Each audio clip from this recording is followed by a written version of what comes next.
বিসর্জন নিয়ে ভারত বাংলাদেশ আন্তর্জাতিক জল সীমারেখায় ফ্ল্যাগ মিটিং হলো টাকি সীমান্তে।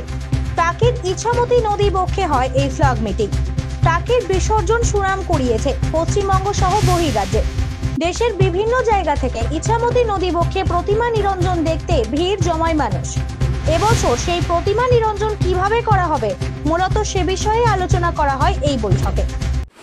প্রতি বছরই ভাসানের আগে আমাদের বাংলাদেশ বিজিপি এবং আমাদের বর্ডার সিকিউরিটি ফোর্স বিএসএফ এবং আমাদের টাকির প্রশাসন এবং আমাদের পুলিশ প্রশাসন এবং বিডিও অফিস থেকে থাকে, একজন আমাদের এসডিও অফিসে এক্সিকিউটিভ ম্যাজিস্ট্রেটও থাকে।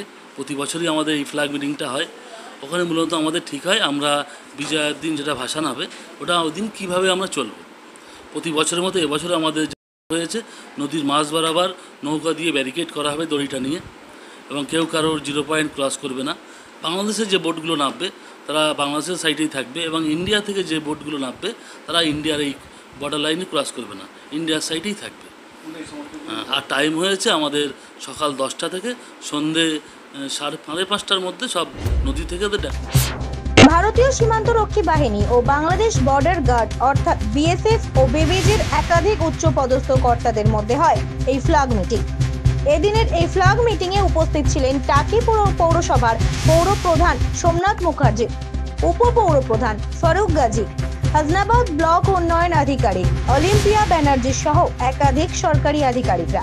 সুকান্ত দাসের রিপোর্ট, জেলার বার্তা।